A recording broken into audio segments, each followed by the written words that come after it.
اللہم صلی علی محمد و آل محمد وعجل فرجہم۔ ناظرین، میں ہوں آپ کا میزبان تنویر عباس غدیری۔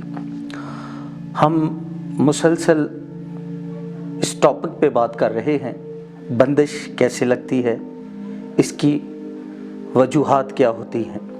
کچھ دوستوں کی فرمائش کے مطابق ہم ایک آج الگ سے ویڈیو بنا رہے ہیں کہ بندش والے گھر کی علامات کیا ہوتی ہیں۔ جس گھر پہ بندش لگ جائے اس کی علامات کیا ہوتی ہیں۔ اس گھر میں آمدنی کم آتی ہے، آ جائے تو جلدی خرچ ہو جاتی ہے، اس گھر سے برکت ختم ہو جاتی ہے، کاروبار یا نوکری میں اچانک نقصان کا ظاہر ہونا، کوشش کے باوجود کام کا نہ بننا۔ ایسے گھروں میں روپیہ پیسہ آتا ہی نہیں، اگر آ جائے تو جلد خرچ ہو جاتا ہے۔ ہر وقت منفی خیالات میں گم رہنا، گھر میں سوتے ہوئے ڈراؤنے خواب کا دیکھنا، صبح اٹھنے کو دل نہ چاہنا یا صبح اٹھتے ہی طبیعت کا بوجھل ہونا اس کی علامت ہے۔ نماز، ذکر، قرآن سے دل اچاٹ ہو جانا، گھر میں نیکی کے کام رک جانا، مستقل پریشانیوں کا رہنا بندشی گھر ہونے کی علامت ہے۔ منگنی یا رشتہ ہو کر ٹوٹ جانا، گھر میں رہتے ہوئے بے چینی اور گھبراہٹ محسوس کرنا، بلا وجہ میاں بیوی میں لڑائی جھگڑا رہنا، گھر میں رہنے والے افراد کا آپس میں لڑائی جھگڑا کرنا، خاندان میں بدگمانیاں پیدا ہونا۔ خدا نہ کرے یہ علامتیں اگر آپ کے گھر میں بھی پائی جاتی ہیں تو آپ کے گھر پر بندش ہے۔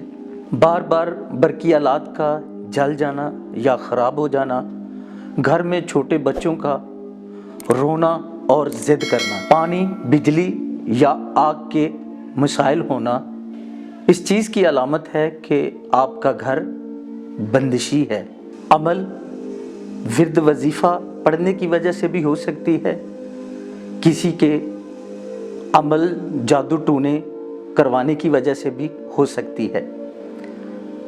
یاد رکھیں، آج سے بھی علامات اور ہوتی ہیں، انشاءاللہ ہم اس پہ بھی ایک ویڈیو بنائیں گے۔ آپ کو چاہیے جب یہ علامات ظاہر ہوں تو فوراً کسی مستند عامل سے رابطہ کیا جائے، یا پھر میں بار بار ایک وظیفے کی تاکید کر رہا ہوں، نبی کریم صلی اللہ علیہ وآلہ وسلم پہ کثرت سے درود پڑھیں۔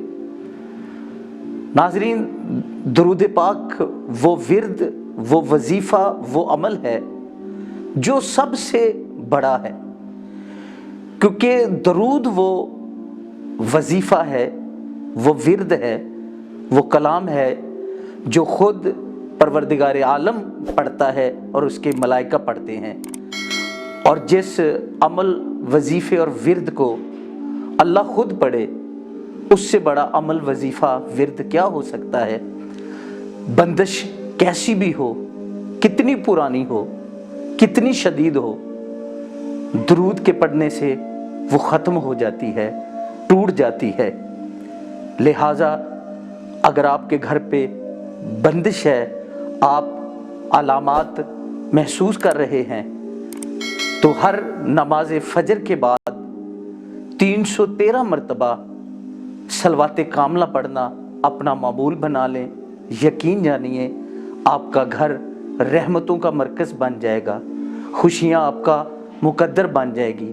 صلوات کاملہ یہ ہے: بسم اللہ الرحمن الرحیم، یا رب محمد و آل محمد صلی علی محمد و آل محمد وعجل فرج آل محمد۔